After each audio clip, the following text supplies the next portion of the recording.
Doctor Ambedkar ji को हराने के लिए स्वयं पंडित जवाहरलाल नेहरू जी गए, कई कांग्रेस के नेता गए और उनको हरा कर मारे। यानी अनुसूचित जाति के श्रेष्ठ व्यक्ति का भी अपमान करने में, उनको नीचा दिखाने में कोई बाज नहीं आती। इसलिए SC/ST के नाम पर घड़ियाली आंसू बहाते हैं। भारत रत्न बाबा अंबेडकर जी को कांग्रेस ने नहीं दिया। तो जो अनुसूचित जाति का भला हो रहा है, उनका कल्याण हो रहा है भारतीय जनता पार्टी के राज में, उनका पेट दुख रहा है। कांग्रेस के बारे में पूरी दुनिया जानती है कि इन्होंने अनुसूचित जाति और जनजाति के लोगों के साथ कितना अत्याचार और अनाचार किया है। कांग्रेसियों ने यहां तक कहा कि ये शेड्यूल कास्ट और शेड्यूल ट्राइब्स के लोग कहां जाएंगे, हम इनके जूते मारेंगे तब भी वोट तो हम ही को देंगे।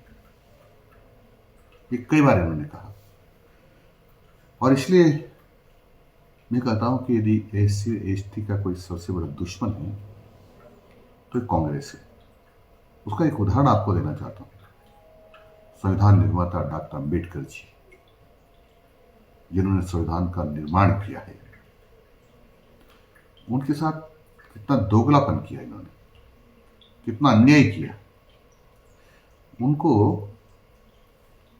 उनके अंतिम संस्कार के लिए राजघाट में जगह नहीं मिली, इनको नहीं दी, इन्होंने साफ मना कर दिया।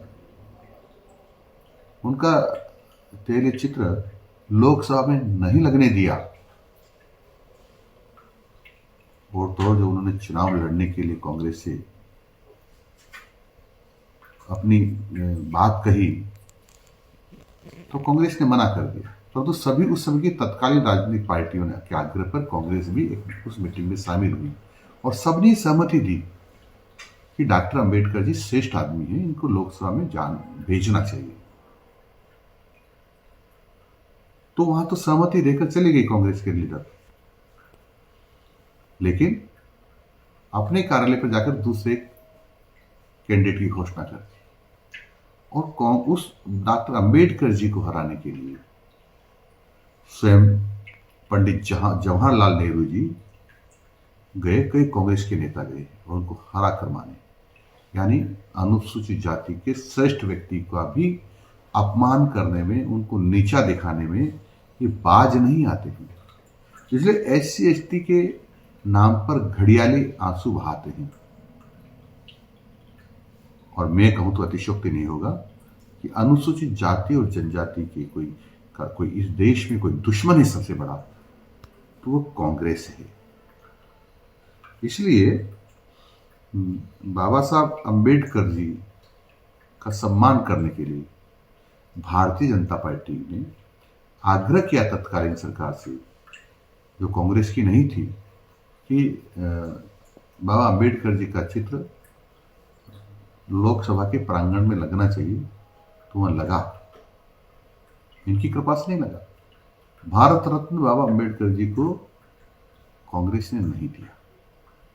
यानी बहुत अपमान किया है, श्रेष्ठ लोगों का अपमान करने में नहीं चुके, तो आपकी मेरी विषाद क्या है। आपको पता होगा, देश आजाद होने के बाद अनुसूचित जातियों की बस्तियों को गांव से दूर बसाया गया। यानी कितना भेदभाव, मिक्सअप होके नहीं रहना चाहिए, गांव से दूर। तो ये बहुत बड़ा अपमान है। राज्य धरना दे रहे हैं ना, कांग्रेस ने आज धरना दिया है, सो चुए खा करके ये बिल्ली हज करने जा रही, ऐसा माहौल बनाने की कोशिश कर रहे हैं।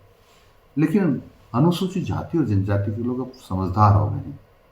वो जानते हैं कि अब अपनी जेब मिटाने के लिए हमारे कल्याण की बात कह रहे हैं, जबकि इन्होंने इनके हाथ में था कि कुछ किया नहीं है।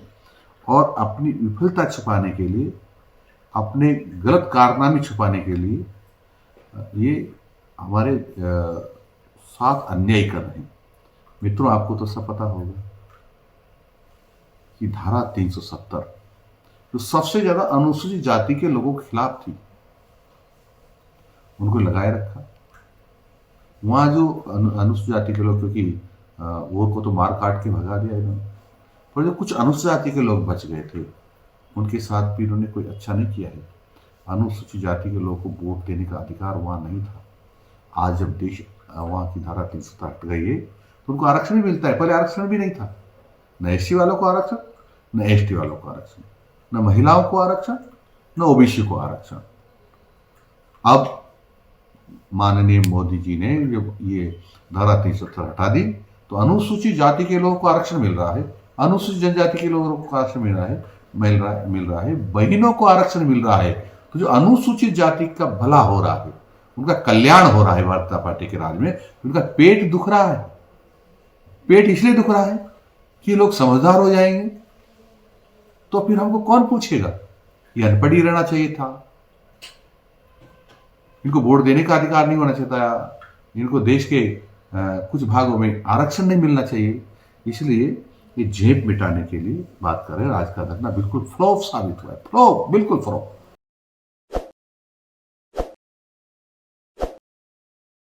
ताज़ा खबरों के लिए विजिट करें द फैक्ट इंडिया की वेबसाइट और डाउनलोड करें द फैक्ट इंडिया ऐप।